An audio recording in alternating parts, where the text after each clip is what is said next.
Thank you very much.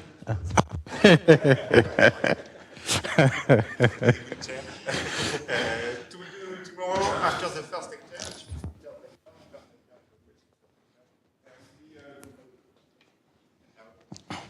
Thank you. This is a filler lecture due to some gaps in the schedule. So I work in a subject called homogeneous dynamics. And there's going to be some lectures by Professor Ronggang Shi about this. So I thought I'll use this 1 hour to tell you something about the subject so that his lectures also become kind of continuous. So quadratic forms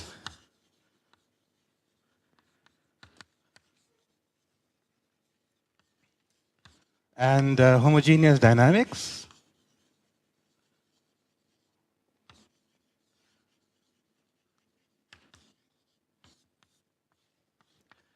is the subject of the talk. So what is homogeneous dynamics? So homogeneous dynamics is a name given to a field which considers the following situation. So you want to do some ergodic theory, and so you need a nice probability space. And the probability space is going to be set up in the following way.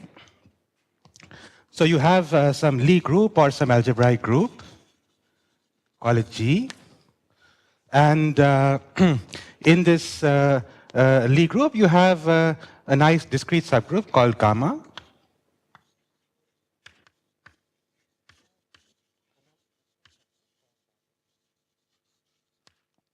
And we are going to make the assumption that gamma is a lattice in G. So this means that in addition to being a discrete subgroup, G mod gamma has a finite G invariant measure.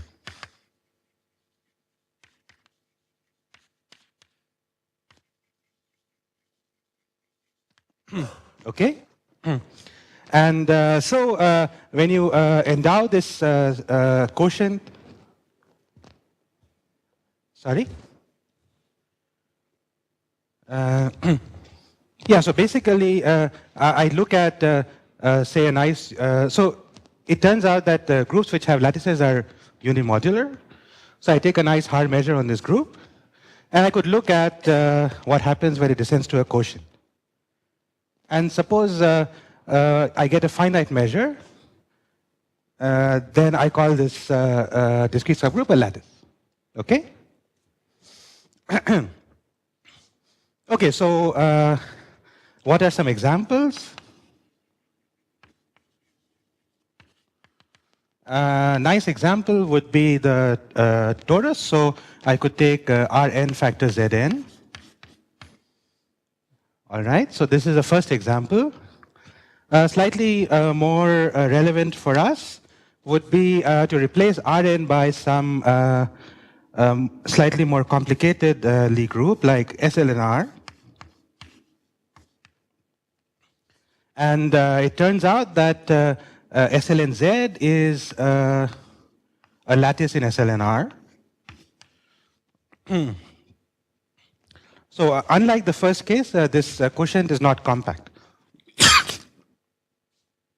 Nevertheless, it turns out to have a finite measure, and there are several ways of seeing this. One of the more popular ones, at least for SL2, R factor SL2Z, is to construct a fundamental domain which is a triangle in the hyperbolic upper half plane, as we all know, and compute its area. Okay, and more generally, you could look at more general Lie groups. So, for example, you could look at, say, p-adic Lie groups, which are also quite interesting and also possess nice lattices. And then you could look at orthogonal groups and so on and so forth. Okay? The fact that this examples 2, 3, and so on, this discrete subgroups are lattices, are all special cases of a theorem of Borel and Harishchandra.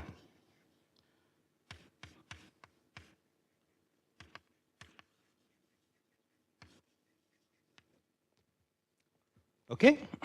Okay, so we have a nice probability space, and now we want to do some dynamics on this probability space. So the dynamics is going to come from subgroup actions.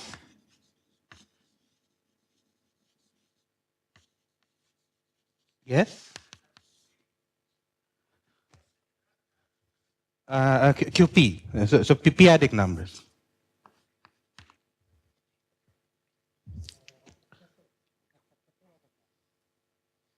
Yeah, so you take the SNR times SLN of the p-adics, and then you have a diagonal embedding of SLN of matrices whose entries are have denominator a power of p.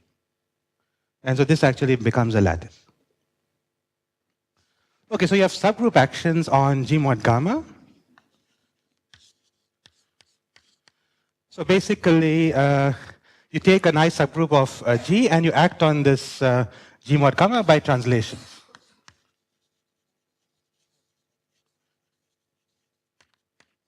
Okay, and one of the reasons, so this kind of thing in the last few years has been very popular. And one of the reasons it's very popular is that in certain special situations, these actions are remarkably rigid. So they display a lot of topological and measure theoretic rigidity. And this rigidity can be profitably used to study situations which a priori don't look like this at all. All right? So today I'm going to try to explain to you how you can use dynamics on spaces such as this to study quadratic forms. Okay? All right, so let me introduce the problem of quadratic forms and tell you how it connects up to this. So let's start with a quadratic form Q. Let's say it's indefinite. Okay? And if you take in n variables, say, all right?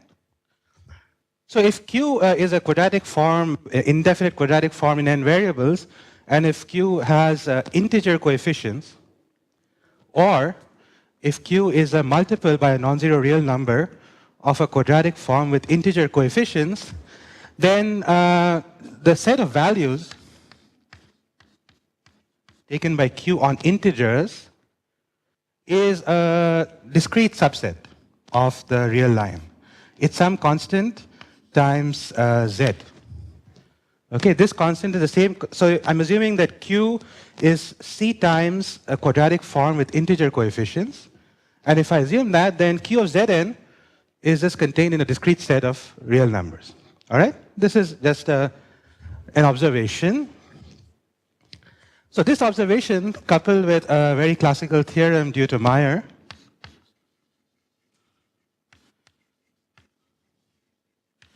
the theorem says that if I take a rational quadratic form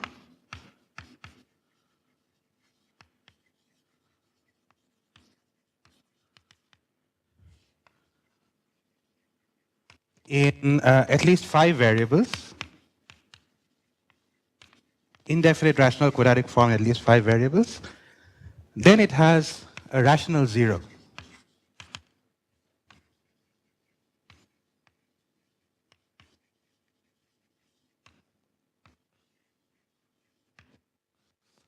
Okay, so this is a very classical theorem.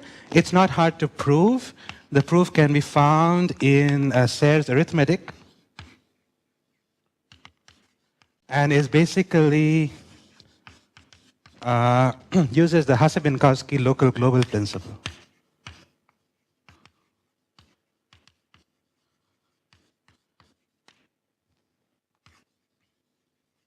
So this theorem is, I think, from the 1920s. All right? So after seeing this theorem and observing this fact, a British mathematician called Oppenheim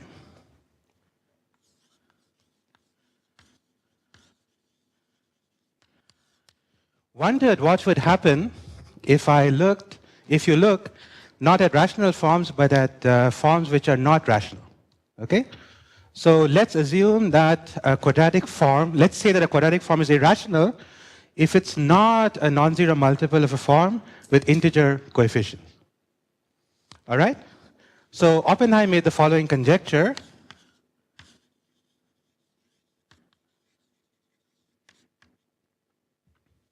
And he said that if Q is an indefinite,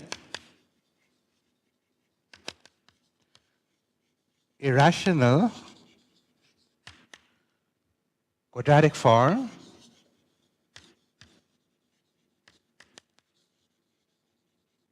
in at least 5 variables. So, if it's a rational quadratic form, it has a 0. If it's an irrational quadratic form, you don't expect it to have a rational 0, but maybe it almost has a rational 0. All right? And so maybe the set of values taken at integer points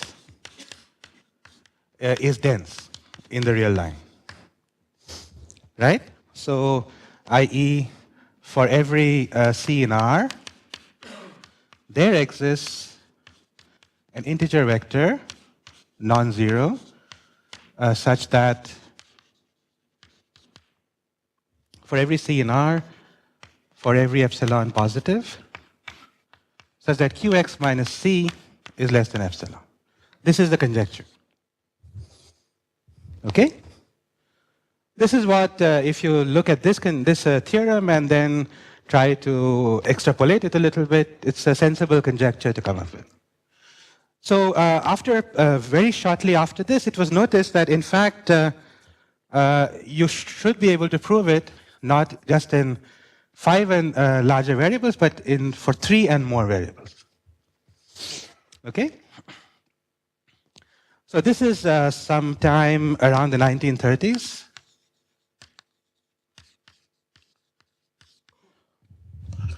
And there was a fair amount of progress on this conjecture by by a lot of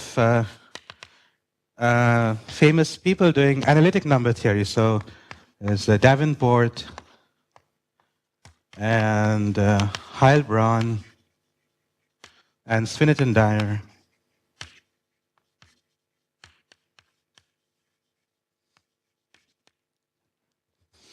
And things, were chugging along, so the number theorists would produce some result or the other, until we come to the very early 80s. Okay? So at that point, this conjecture was known for diagonal quadratic forms in at least 21 variables. That was somehow the state of the art at that point. And at that point, there was someone who, I haven't been able to find out this person's name, who was giving a talk at the Tata Institute. And an Indian mathematician called Raghunathan was in the audience. And when he saw this conjecture, he immediately noticed that this conjecture actually will follow from some dynamics on G mod gamma. All right? So what is this observation?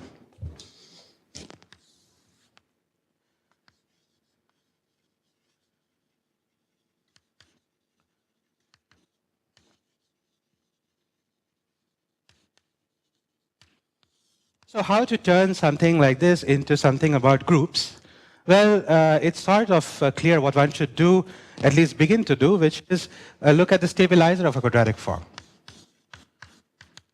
Right? So this is the subgroup of SL3R, which leaves the quadratic form invariant.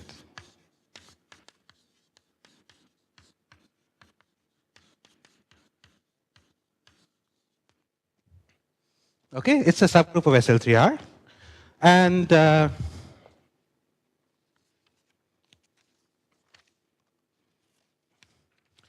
Raghunathan observed that Oppenheim would follow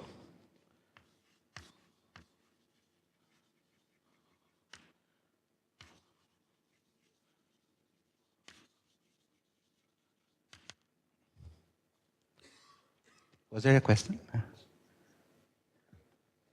Ah, yes. Okay, that's a good point. There is a small argument here which says that by reducing to rational subspaces, which says that if you can prove it for 3, you can prove it for anything bigger than 3. So it's enough to prove this for 3, and that was very important in the ultimate resolution of the conjecture because the statement that on the dynamical side was only proved for 3. Okay, so that's a thanks for reminding me. So let me make 2 remarks. One is that enough to prove this for 3.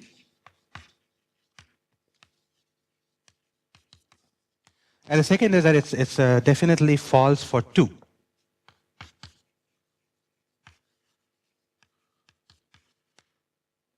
And the counterexample is obtained by just looking at a quadratic form, which is something like x squared minus, say, theta squared y squared, where theta is badly approximable. Is badly approximable by rational.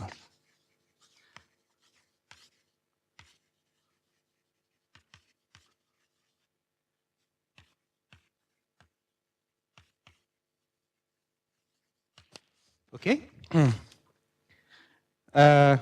This is a small exercise which I leave to do. It takes about 1.5 minutes to say that this quadratic form cannot take dense values. All right, so there is a reason for this, which I'll tell you shortly. Okay, so Raghunathan observed that Oppenheim follows from the following proposition. So any orbit of SOQ, and for technical reasons, I might just take a connected component, but don't let it worry you, on SL3R factor SL3Z,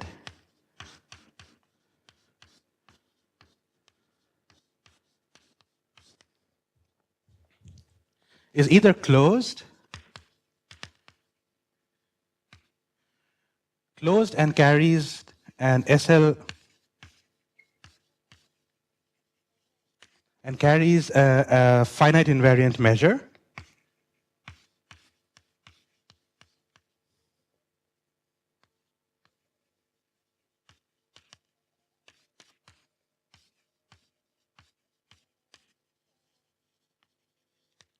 Okay? Or is dense.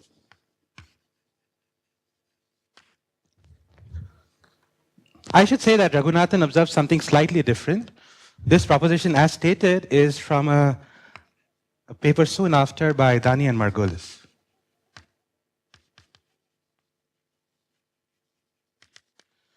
Okay? So let's make a few remarks about this. This is a very strange circumstance for people who study ergodic theory. You're saying that every orbit of some ergodic action can be described explicitly. Right? So this is a strange thing, but it turns out to be true. And one of the reasons, is there a question? One of the reasons it's true is because SOQ over here, this stabilizer, basically, so let's take a quadratic form of signature 2,1, indefinite. So its stabilizer is the conjugate of SO21. And SO21 is locally isomorphic to SL2R. And SL2R is generated by unipotent one-parameter subgroups. So that's the crucial thing about this quadratic form that makes this work. The stabilizer of this quadratic form is not a unipotent subgroup or something generated by unipotence. It's a torus. It's a diagonal subgroup. Okay? This kind of rigidity in this kind of situation is known not to hold. There is a high rank version of this where things are supposed to hold, but that's still open. All right? So I'm going to derive Oppenheim's conjecture from this proposition for you. But before that, let me just say that what happened right after Raghunathan made this observation was that Margulis proved Oppenheim's conjecture.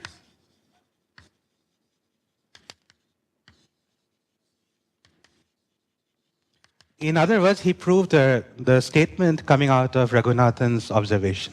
All right? That's one remark. And Raghunathan didn't just observe this, he said, well, you know, maybe this is not an isolated event. Maybe this kind of thing always happens.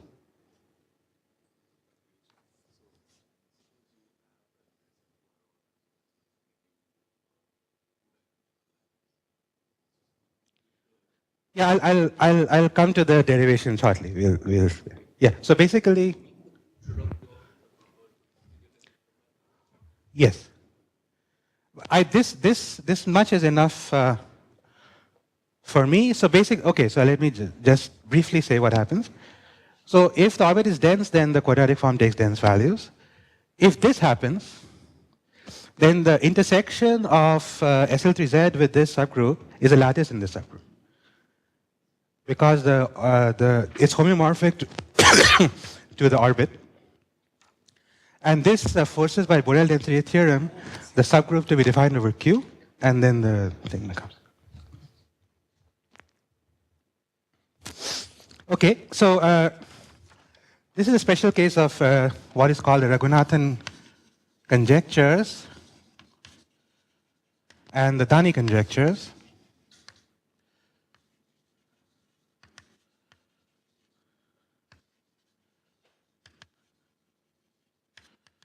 Okay, so these are in the topological category, and these are in the measure category. And both of them say that if you have actions of subgroups generated by unipotent one-parameter subgroups, then you have an explicit description for all the orbit closures and for all the ergodic invariant probability measures. All right? It's a very vast set of conjectures. After partial progress by several people, these were completely settled by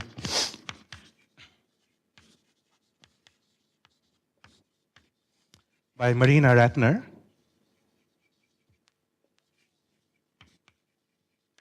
in 1990-91.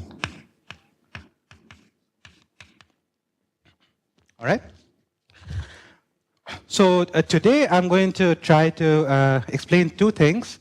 The first is I'll try to explain how this implies this Oppenheim conjecture.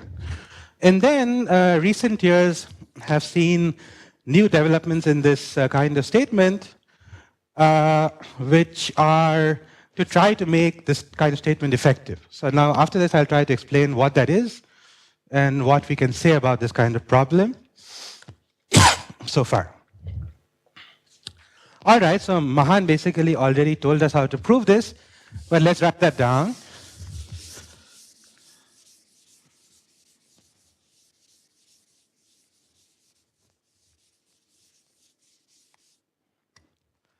Okay, so this is a proposition implies Oppenheim.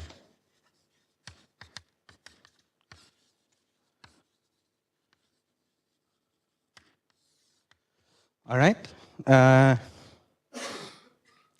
So let's assume that, let's set H to be the stabilizer. And let's assume that the H orbit of the identity coset on G mod gamma. So this acts on G mod gamma, which is SL3R factor SL3Z. Okay, so let's assume that the H gamma of the H orbit of the identity coset, which is gamma, is dense.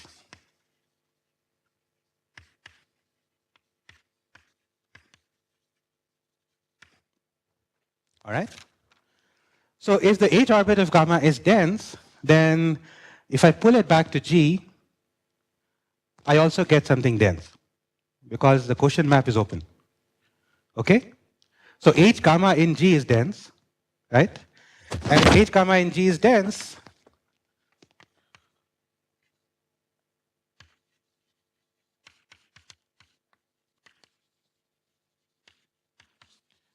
and now we know that, so what do we want to show? So I take a real number C in R, And I know that there exists a real vector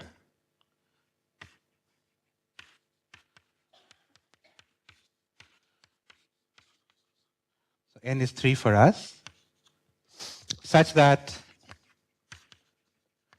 q of x is c, right? And I want to replace this real vector by an integer vector, or something by not moving too far from c. That's what I want to do. And this is very easily done. So let's take, so let E1, E2, E3 be the standard basis of R3.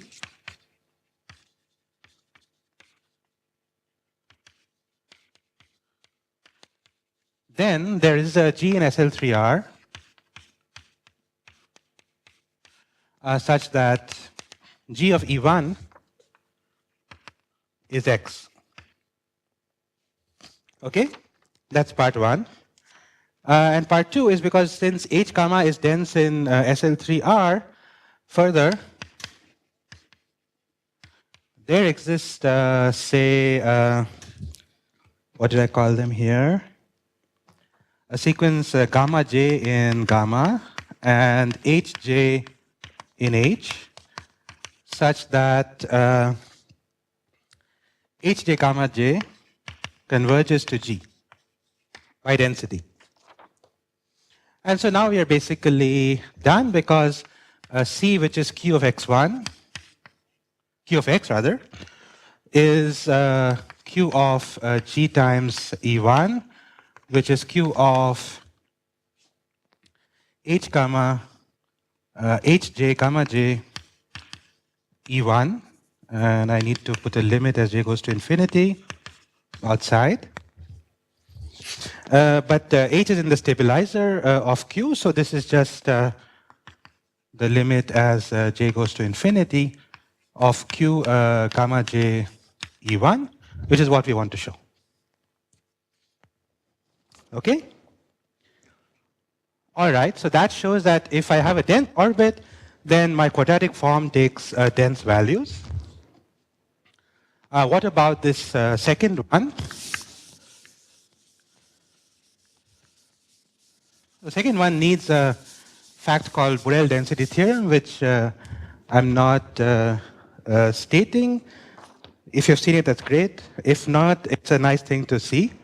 So if I am in the other case, so I have closed and carry an SOQ invariant probability measure, then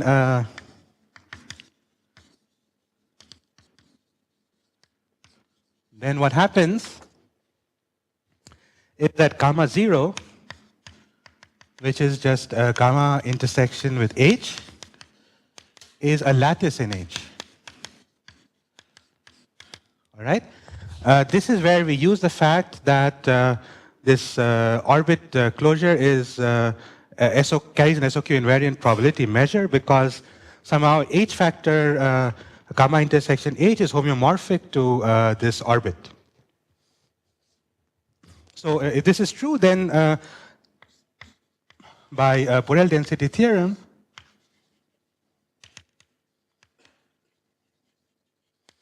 this means that gamma 0 is Zariski dense in H. So it's a lattice in H as well as SL3Z, and it's Zariski dense in H. And there's two small exercises here. Exercise 1 says that because of this, H is, as an algebraic group is defined over Q. And exercise 2 says that if H is defined over Q, then Q is rational.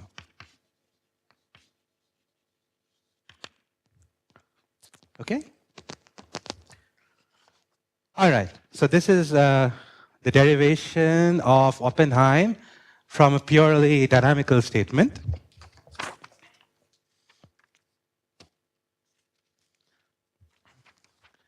So for people like me, we have, I find this kind of problem quite interesting. So once you find it interesting, you can find lots of variations of this problem, right? And, sorry? Yes, one of the Qs has a bar. That's not. This is the rational Q and this is the quadratic form Q. All right, so this, this is great. You can prove a nice conjecture like this. But if you're coming from the point of view of studying quadratic forms, this is just the beginning. So this is just the first statement you can say about something like this. And there are lots of other things you can ask. And indeed, people started asking this quite soon after.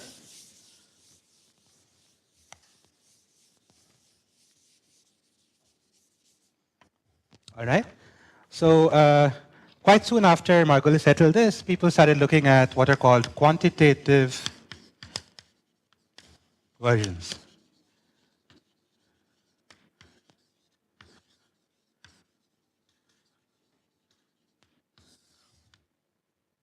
All right? So what does one mean by quantitative versions? This says that I can find an integer vector such that which makes this quadratic form close to any real number I want, up to any accuracy that I want. The next level of complication would be to say, well, how many integer vectors accomplish this, right? So that's what a quantitative version of Oppenheim is. So let's say that Pt is a ball around the origin.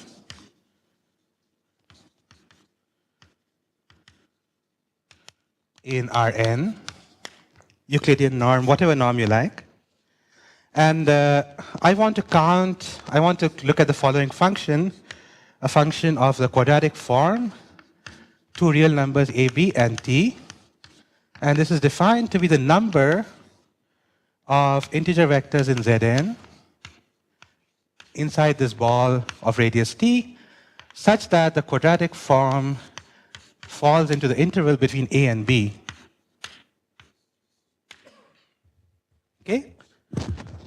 The ball has a finite number of lattice points. I want to count the number of those lattice points which also satisfy this quadratic inequality. So a remark is that it's a reasonable exercise to check that the volume of this area, so I look at the volume of X in Rn, intersection with Bt, for which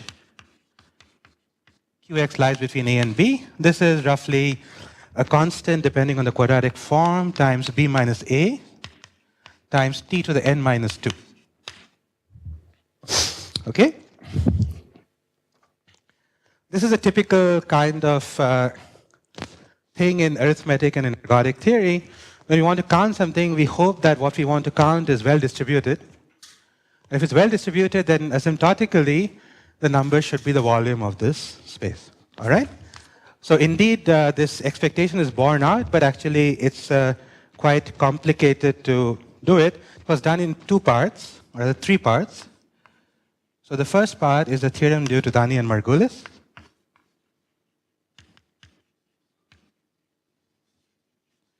Who showed, also using unipotent flows, that the lim-inf as t goes to infinity of 1 over t to the n minus 2 of nq abt is at least this the right term, so cq times b minus a.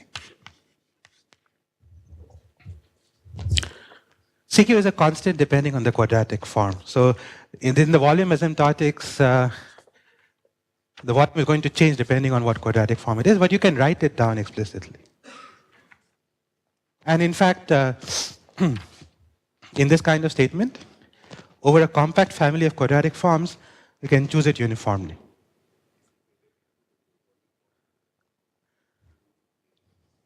Yes, yes, yes. That's right.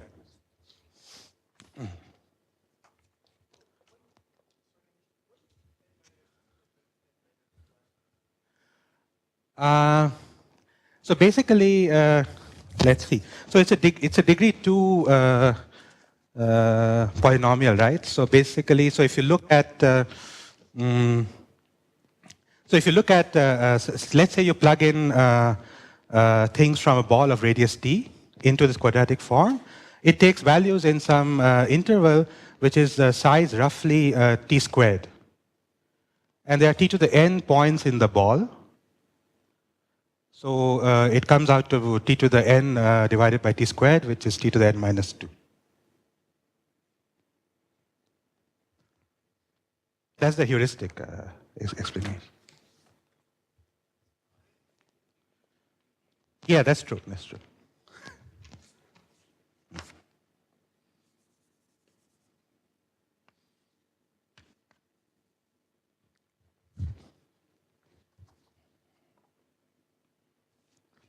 Okay, so the upper bound was achieved in two papers.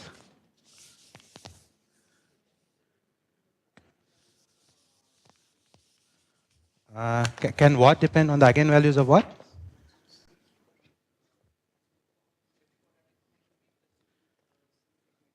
Yes.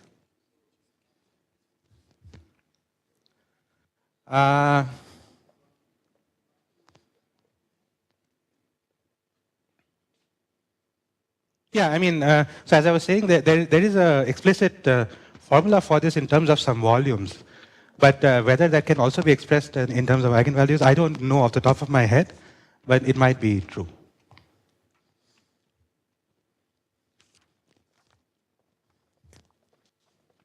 So the upper bound is due to Eskin, Margulis, and Moses.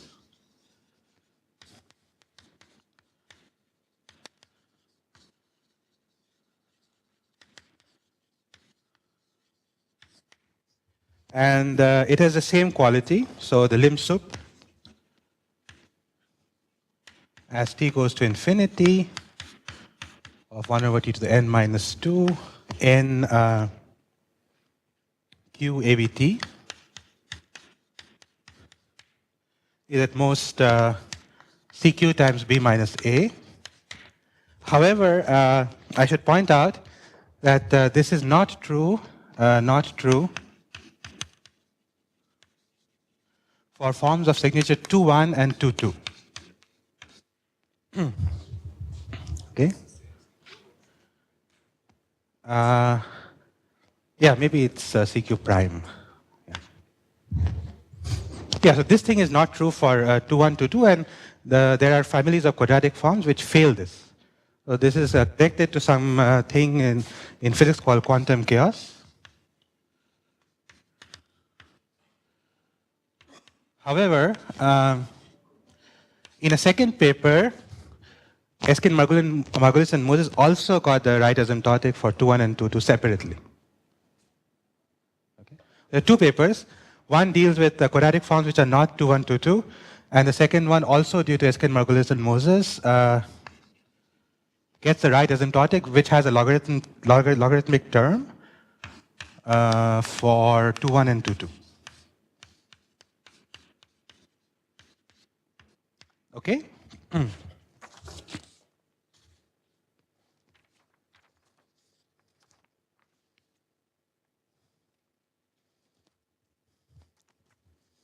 All right, very good. Yeah,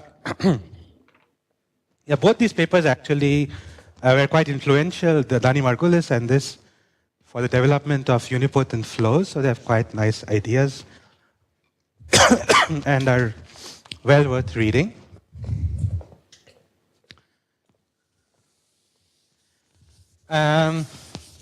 Recently, we've been interested in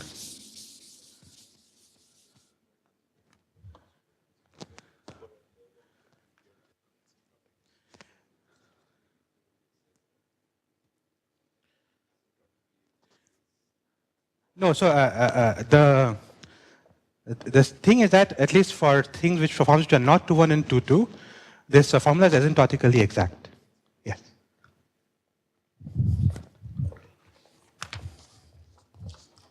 All right. So now a new kind of question you can ask, which is also very natural about this, is effective versions.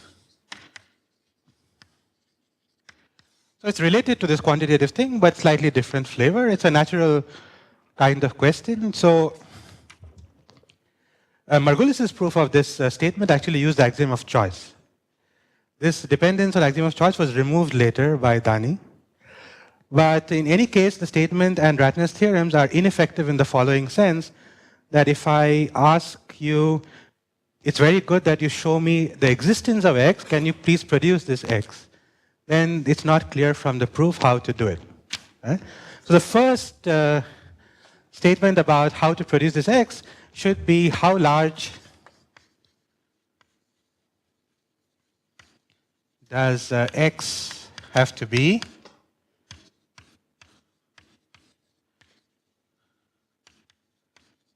to solve this inequality.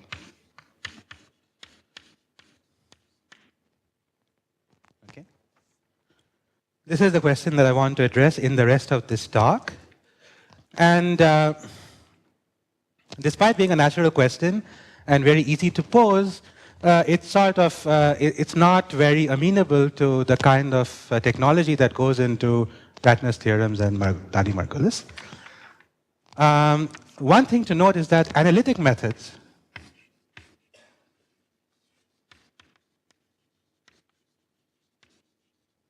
always produce bounds like this.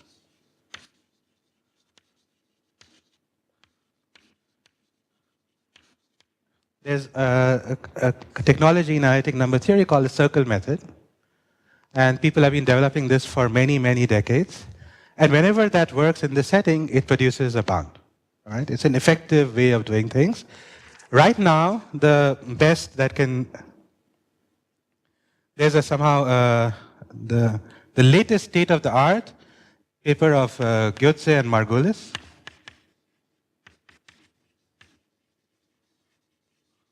which provides a bound for quadratic forms in at least 5 variables. So it's some bound. It's not clear the bound is the best bound. But there seems to be a wide consensus among analytic number theorists that 5 is the limit of the approach. So to get from 5 to 4 or 3, you need some radical new idea. On the other hand, on the 3 level, this problem was investigated by Lindenstrauss and Margulis.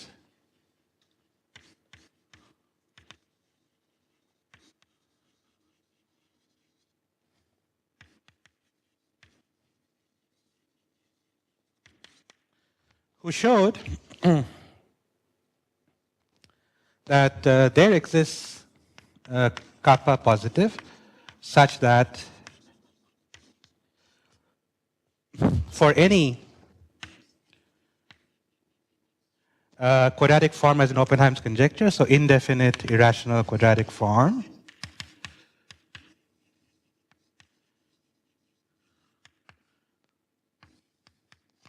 there exists an integer vector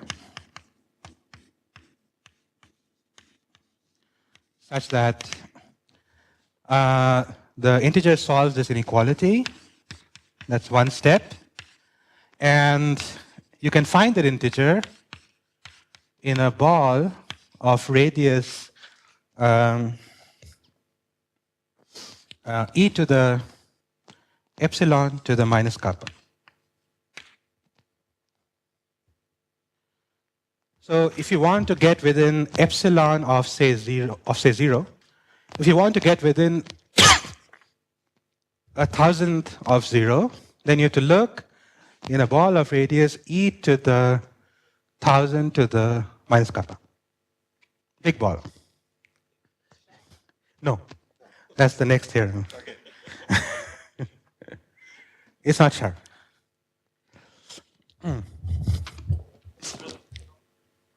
Sorry? There's no number theory bound. It's in 3 variables. They don't do 4 and 5. What is this K?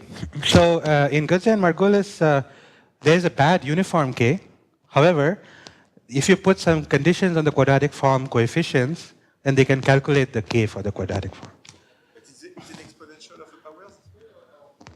It's some positive number, so it's something bigger than 1. It's some, you know. How does it vary with epsilon? So basically, So this less than is hiding a constant which depends on the quadratic form. So the power can be taken uniformly over Q. And it varies, it's uniform for epsilon within a certain range. Goetze and Margulis, how does it In Goetze and Margulis. In Goetze and Margulis, the quality is better than this. So it's not something, I think it's e to the polynomial of kappa. There's some polynomial power.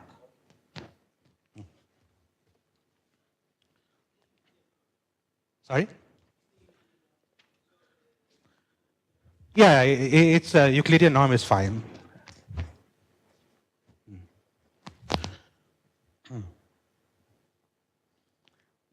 Yeah, basically, it's this paper takes this paper of Dani and Margulis on this lower bound and goes line by line, making everything effective. It's a really nice paper to read, but it's rather difficult. It's not clear how much further it can go. But I must say that Lindenstrauss told me that he's also working on a more general, effective version for more general groups. So maybe in the coming years, this gap gets filled. In the meanwhile, so we saw this problem and thought it was rather interesting, but seemed a bit hard. So we tried to make it easier and get a better result. Into this. This is basically the same unipotent dynamics trying to make it effective. That's it. So here's a theorem of myself with Alex Gorodnik and Amos Niveau. And it says that let's say instead of looking at this kind of statement, you want a statement which is valid for almost every quadratic form. So it goes back to Jean-Francois's question right now about whether this is optimal kappa or not. And that's a very good question, but somehow you can imagine that there would be quadratic forms with extremely delicately balanced coefficients which have some funny Diophantine property, which are going to violate some optimal bound. But you can also imagine that if there is any justice, that they all form a zero-measure set, which you can sweep under the carpet. So if you sweep everything under the carpet, which you think might annoy you, you can do much better than this. That's the theory. Okay, so there exists for every kappa, for almost every quadratic form,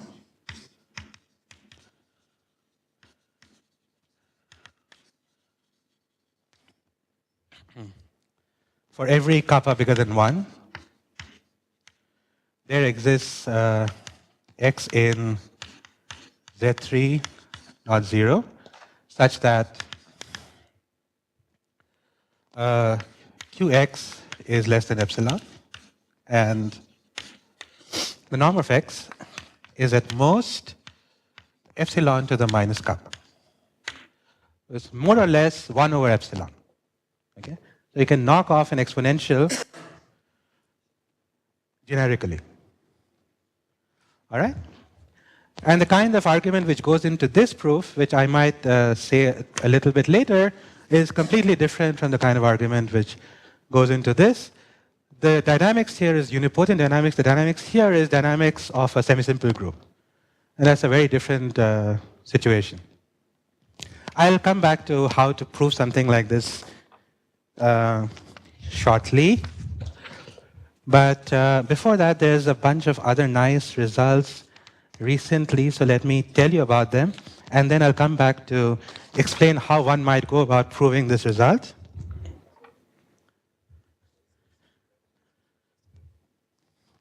Yeah, so basically, we're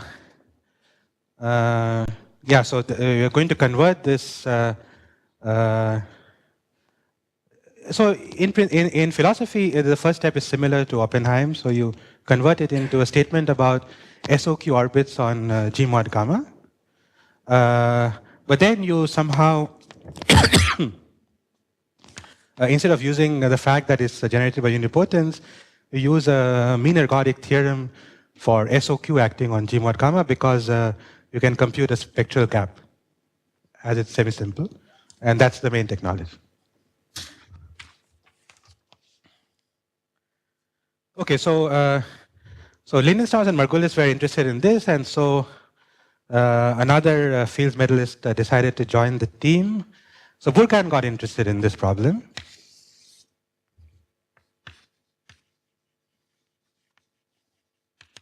And he reformulated Oppenheim's conjecture in a way which makes it amenable to study uniform versions of effectiveness. Okay? Here's his reformulation of Oppenheim. And he says that there exist sequences n of k going to infinity and delta of k going to 0, depending on the quadratic form, such that for all sufficiently large k, the supremum over x's which are at most n of k of the minimum of vectors with norm at most k of q of x. Could I write bigger? Of course I could. So I write the whole thing over there. The last line?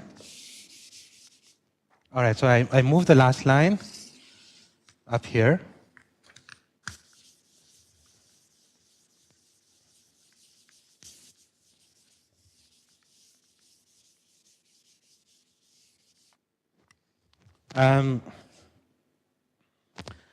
Such that the supremum of numbers c at most n of k of the minimum of vectors norm at most k of qx minus c is at most delta of k. Okay, so if it's not immediately obvious to you that this is a reformulation of Oppenheim, you should do it as an exercise. All right, n of k is going to infinity, delta of k is going to 0. Right? So this difference is going to 0, and these numbers are going to infinity. So it's like a uniform version of Oppenheim. And now the question of effectivity becomes a question of what can you say about delta and n other than the fact that one is going to infinity and the other is going to 0. Right? So here is Burkhart's theorem.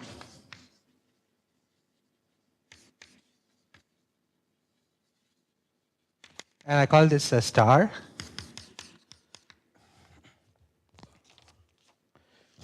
So he considered the quadratic form which come in two-parameter family.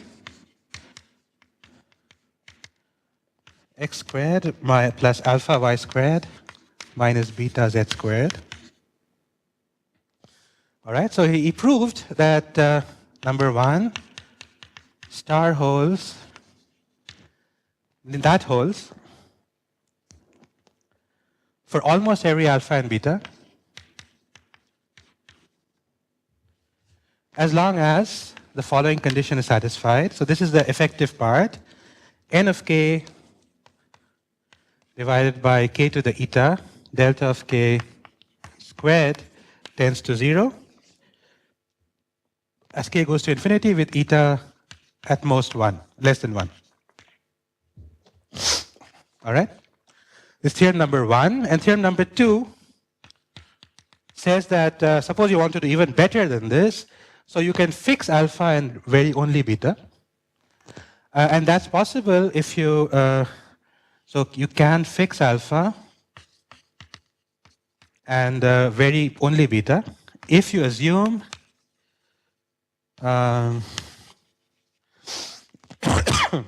something slightly stronger than the Riemann hypothesis.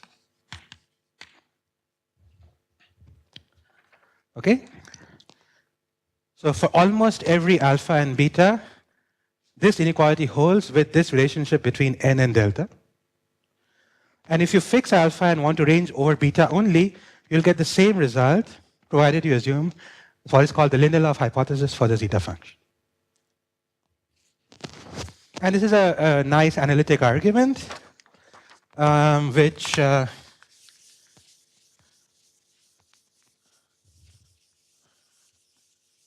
out that this kind of uniformity can also be addressed using dynamics. So here is a theorem of myself and Dubey-Kellmer, which says that a star, which is the same star, holds for almost every quadratic form,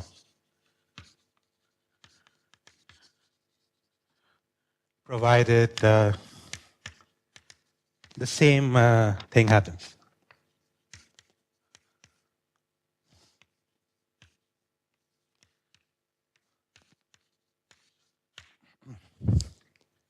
Okay, so Burkhan's results are about a specific family of two variable quadratic forms. If you decide to average over the whole, all the quadratic forms, then you still get the same result. All right, very good.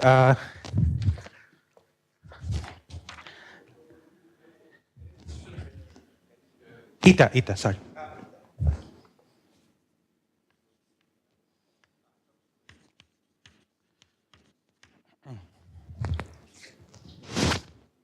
Okay, so I have 15 minutes, so maybe I should try to tell you how to prove this kind of statement.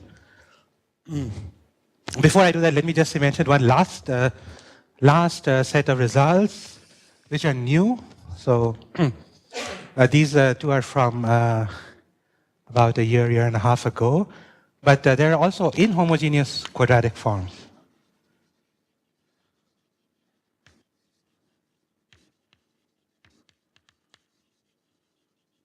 And these are basically just quadratic forms along with a shift.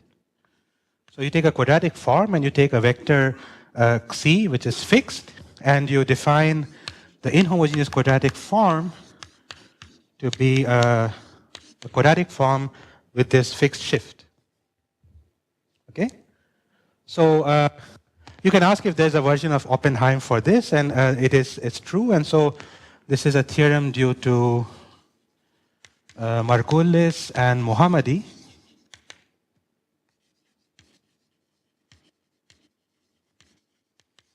That the quantitative version of Oppenheim works for this.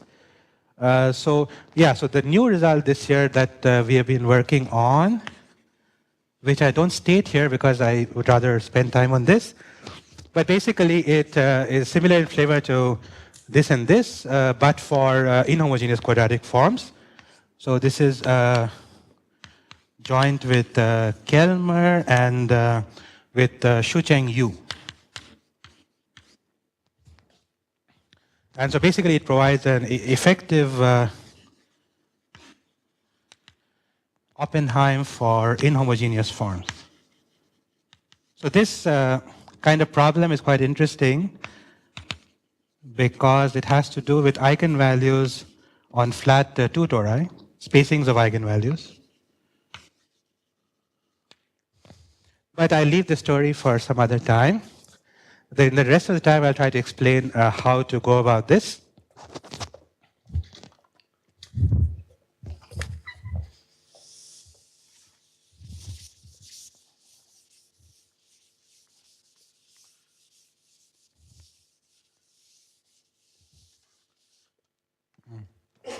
So the basic observation and somehow the reason that all of this seems to work is that, so let's set the G to be SL3R, H to be SOQ,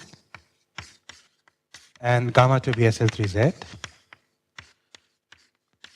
Then basically you have two interesting spaces over here. One is G mod gamma, and the other is G mod H. And G mod H you should think of as a space which parametrizes quadratic forms.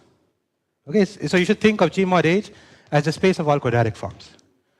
Okay, and the problem of getting a quadratic form to take dense values on integers is the problem of looking at the gamma orbit of a point on G mod H.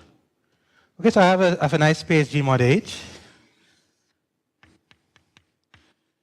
and I have a gamma action on this space. And I'm quite interested in how the gamma orbits equidistribute, because knowledge about the equidistribution of gamma orbits tells me something about the density of at integer values of quadratic forms. Just like in the proposition for Oppenheim, I want to look at a dual situation.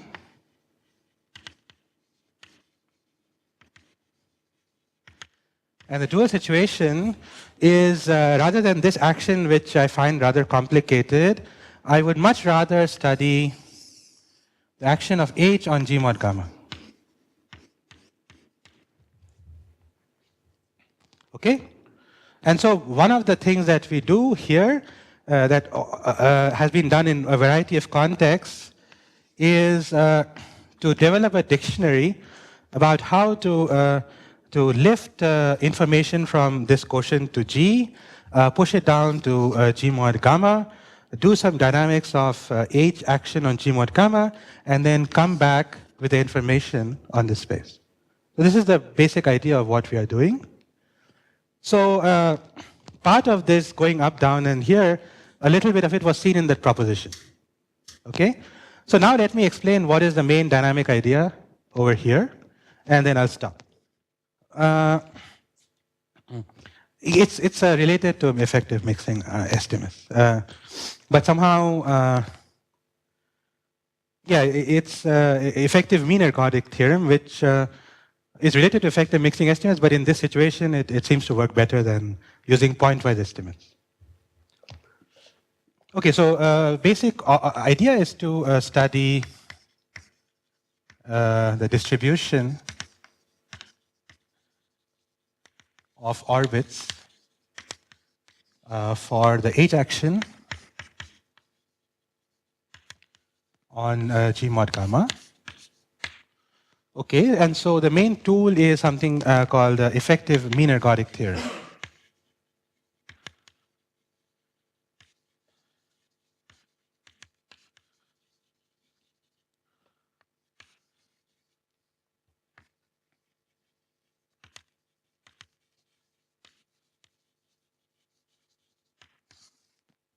Okay.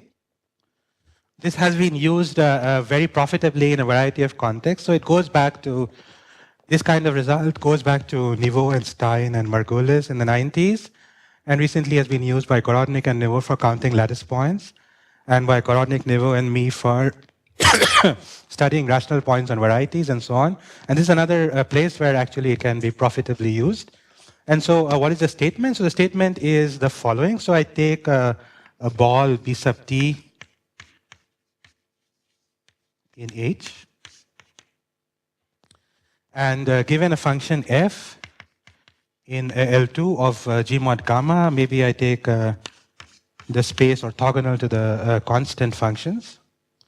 I form an average. So I form an average which is depends on t, and take the function f at a point in G mod gamma, and assigns to it the normalized average. So this is the Haar measure of this ball on H, and I average over f of G inverse C dmh.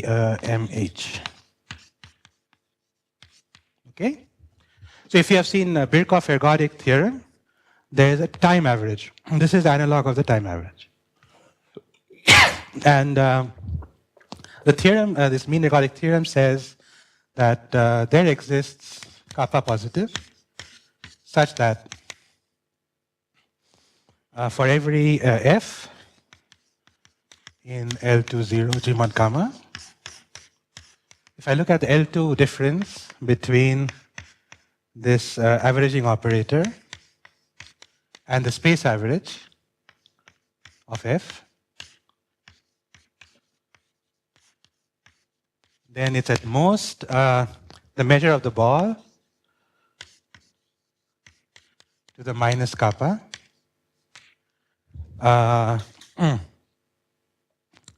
times L2 norm of f.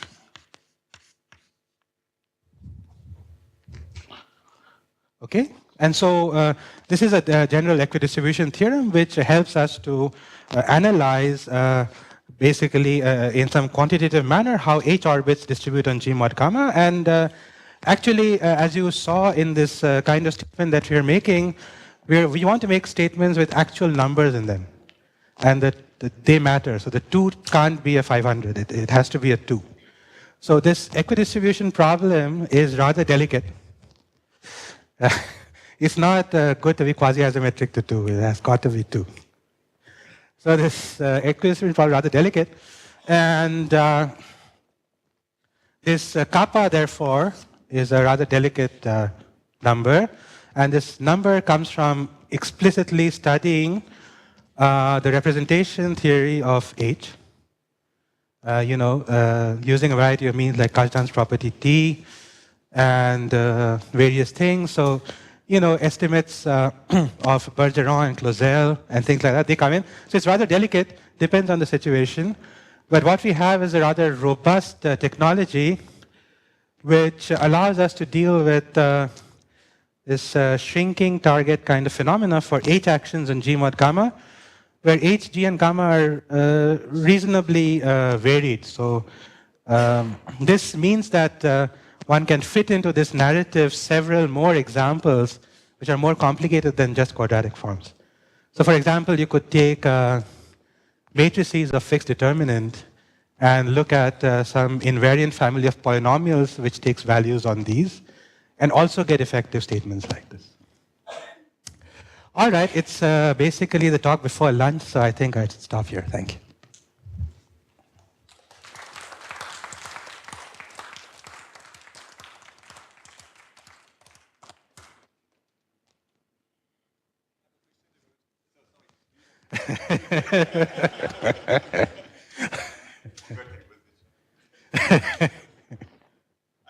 Yes.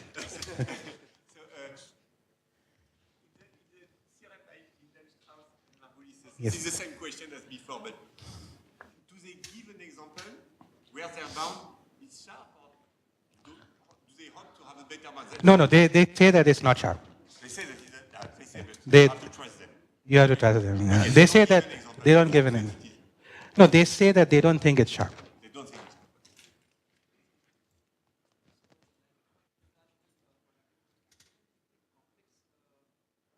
Yes, you can define a complex. So basically, what happened is that after Margulis proved this, Borel and Gopal Prasad proved a number field version of it, which would include complex quadratic forms.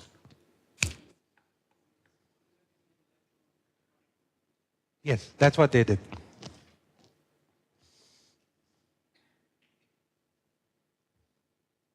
There's another technology which is very useful in this, which comes from the geometry of numbers, which also is used in our work with Kelmer and you, but it's a different thing. I'll some other time explain some other time.